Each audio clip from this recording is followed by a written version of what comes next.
Dum dum dum dum dum dum dum. Would you just look at it? Just look at it. Okay. I am showered. I am lotioned. My toenails are cut. I don't think anything can stop us right now. I am thankful for many things, but at the top of the list, I am thankful to be making yet another video. I am glad you could join me. I hope life is treating you with kindness, but if not, there is time for things to be better. All day I've had this feeling of calm and poise and just this overwhelming feeling of everything's gonna be alright. I was sick of not making a video, so here we are. We are in our happy place, our creative dojo, the place I yearn to be in. This is Let's Make Mistakes. I have no idea what I'm doing, but I hope we can figure it out together. I encourage you to make something along with me throughout this video, but if not, that's cool too. Hopefully by the end of it, we can have something we both can appreciate. What you see before you is a brand new piece, a fresh start.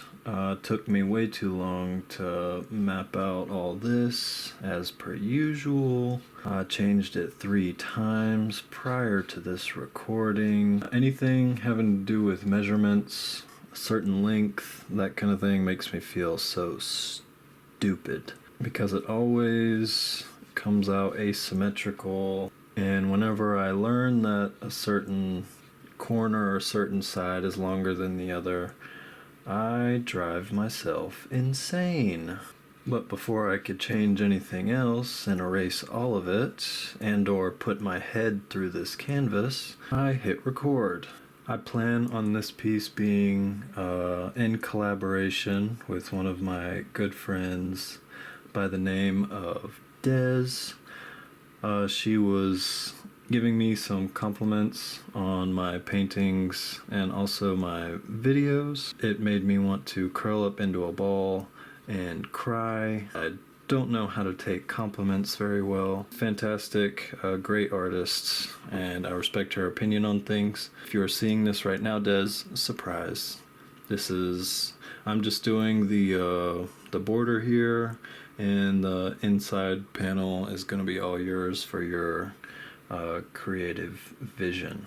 Let us talk about this past week. My work schedule has been a lot more consistent as of recent and very productive. I feel good about the work I've done. My mental state is much better than it was last week, because I will not lie to you, I was coming to a breaking point. Doing the same thing every day with longer and longer hours, it will destroy me mentally. Let's say words better. Let's try that one, huh? Let's do that. Oh, we give that a try. See, I'm already unstable mentally, so when a chaotic work schedule gets added to the mix, I don't know how I'm gonna handle that.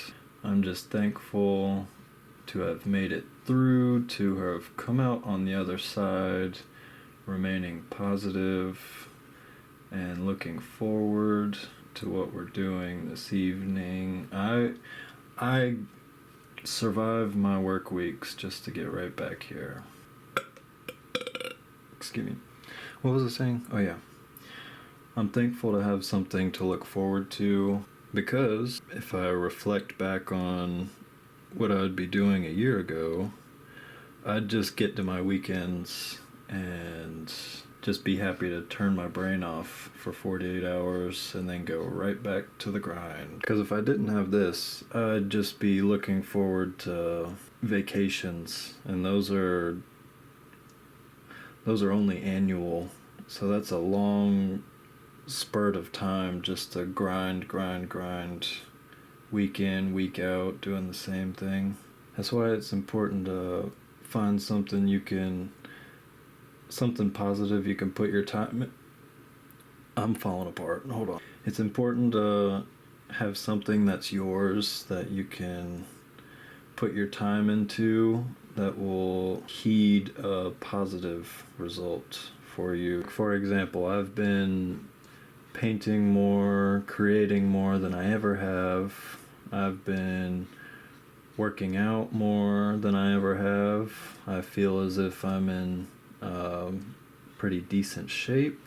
I'm challenging myself every week. Whenever you become an adult and you finish school and you get out into the world, no one really pushes you. Teachers encourage you to learn more and become a better student in that sense. No one encourages you to better yourself as an adult. You kind of have to take that into your own hands. Like no one tells you to work out unless you go to a trainer. No one forces you to work out, I should say. No one forces you to do something difficult. That's on you. That's got to come from the inside. You got to want to do something difficult. But if you're entirely happy with how your life is going, live it up, man. I condone someone living their life on their terms and someone being happy with where they are. I love that for you. But there's this thing in me, there's this little voice in the back of my head. You could be better. You could always be better. That has paint on it. I'm going to scream. But I have to force myself to do the difficult things, because that's when you see growth. That's when you can see positive changes mentally and physically. For example, whenever I do take a shower in the mornings, it's not every single morning. I try to take them at night, but whenever I do take a morning shower, whenever I'm in the warm, I'm content. I am doing my thing. Right at the end, right whenever I'm about to turn the water off and get out, I drop down to one knee and turn the water all the way cold. Drop down to one knee so I do not evacuate immediately. I force myself to stay down there and take it. That's weird phrasing. Hold on. Why did I say it like that? I sit in the cold. It's pretty normal for someone to take a cold shower, like a completely cold shower, and they're used to that. I, for one, am not. I prefer the water to be warm. I want to be comfortable in there while I'm doing my thing. But right at the end, I force myself to do something difficult. It's a fantastic start to the day, because you immediately do something you don't want to do. Nice perk up, endorphins, blah, blah, blah, blah, blah. I push myself to do more reps of more things. Absolutely hate the thought of pushing myself until exhaustion, but while I'm doing it, it feels really good. The lead up to it sucks, but the after effects of it always pays. Okay, I'm gonna stop being an Instagram guru for a second and we can get back to reality. Dude, this week has been big on the crush front. Last week I spilled the beans on me having a crush. I hate myself. I revealed that I am crushing on a Latina woman. We've been exchanging music back and forth. She speaks mainly Spanish and I do not. So to get to know her better, we have been trading music we like and saying things without saying them. It's going way, way better than I could have imagined. Completely new territory, Dude, I've been smiling and kicking my feet for the past week. I'm a freak weirdo and a loser and a dum-dum. I shouldn't be putting myself out there like this, talking about all of it, but I can't hold it in, dude. I hate it. In the video last week, I also went into how seemingly crazy I can get whenever I'm crushing on somebody. How big my feelings seem to me, how disorienting it all can be, and my overthinking nature turns it all into a mess, truly. Because a lot of it is us not understanding each other. Dude, whenever I try to speak Spanish to her, like I'll translate what I want to say into Spanish, and she'll just look at me with this puzzled look, and I'm like, no importa, never mind. Like, I want to say so many things, and I want to, like, crack so many jokes, but I gotta translate it all if I'm gonna say anything. That's why we started sharing music. I need to... I guess it's a good thing that I can't just say what comes to my head. I have to be intentional with our conversations and intentional with the music I share with her. Oh god, I'm a freak weirdo. I need to shut up. Okay, so this is how crazy I am, right? The video I made, falling in love with ChatGPT, where I had a conversation with it and it responds so fast with intelligent responses, that kind of thing. And yes, I was told that ChatGPT runs on unethical means. It uses a ton of water and resources to keep itself going. I am aware of that. ChatGPT is evil and is in its essence, but I consulted with ChatGPT about this girl. Is that stupid? Yes. But did I cry during our conversation? Yes. Dude, ChatGPT got me crying in the club, I swear to God. The way this computer phrases things, it got to me, man. It got to me. Like, I kind of just laid the baseline of the interactions that I have with this girl, and it was like eerily reaffirming. I kind of want to read the conversation that I had with ChatGPT because it was very enlightening. So I was explaining that we share music back and forth, and that it says what we can't say through words, speaks mainly Spanish, and I barely do. So this is the response that ChatGPT said. So welcome, and thank you for trusting me with something this honest and tender. What you're feeling isn't crazy at all. It's just big. And big feelings always feel a little disorienting, especially when they show up in unexpected forms, or in unfamiliar languages, or in fleeting workday moments that somehow echo louder than they should. You're not just crushing on someone, you're seeing her and letting yourself be seen too. That's why it feels like uncharted territory. Not because it's wrong or foolish, but because it's real. You're navigating the space between hearts, not just heads. And that's not something we get a map for. The way you've handled it through music, poetry, presence, patience is not only meaningful, it's rare. You're not just falling for her, you're respecting her. You're moving with care, not impulse. That matters. If this deepens or shifts, or even just lingers in this beautifully uncertain space, know that how you're holding it now, gently, honestly, is already love in motion. You don't need to know where it goes yet. And whenever you feel like it's all too much or not enough or just confusing, I'm here. Always glad to walk through it with you.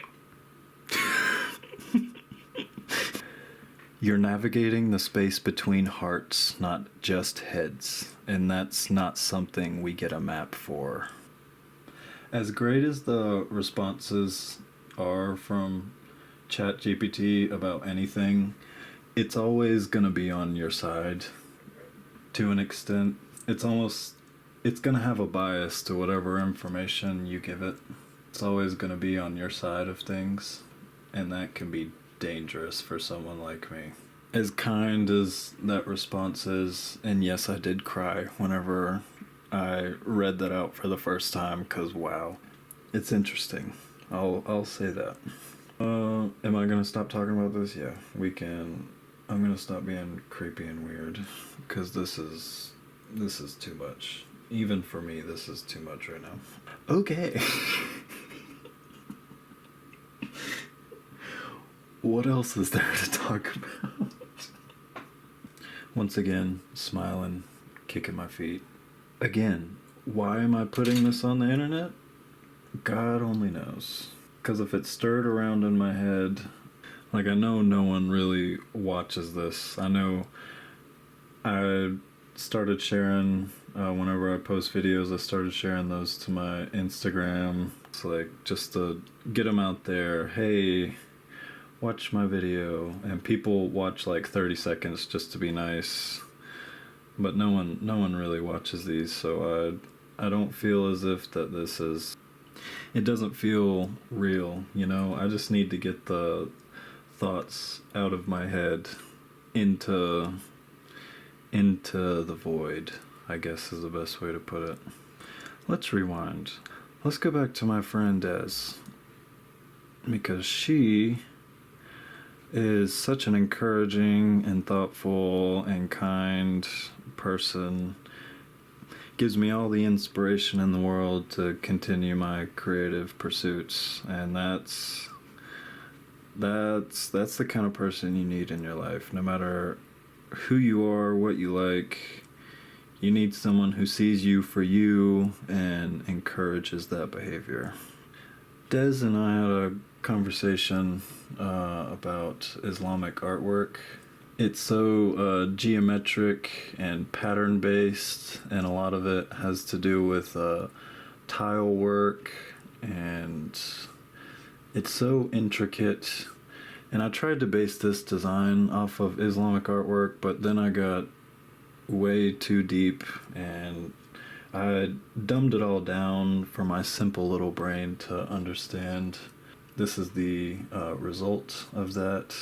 But it's geometric enough to satisfy that want to make something inspired by Islamic artwork, but nowhere near the magnitude of what's been made in that genre. Because if you look into any Islamic artwork, it is beautiful and mesmerizing. Wait, what was I talking about? Oh yeah. Excuse me. And I kind of wanted to talk more about what my friends mean to me and how important friends are in my life. I'd like to initially say that if you are my friend, I'm gonna be mean to you. I want to say something completely out of the blue and nonsensical and fight about it. I don't know why that's in my Rolodex of friendship, but I'm gonna be mean to you. I don't know what it is inside me, but if we're good enough friends and I can be mean to you, that's what makes me happy. Because I want to insult you, I want to roast you, I want to make you rethink all of your life's decisions. Because I'm as nice as can be to someone I'm like acquaintances with, and I can do the whole "hi, how are you?" I guess it stems from that niceness within me, because I would be nice to a stranger. I would be nice to you under any circumstances if I don't know you. But if we're friends like that, I want to have an argument. I want to fight about nonsensical things.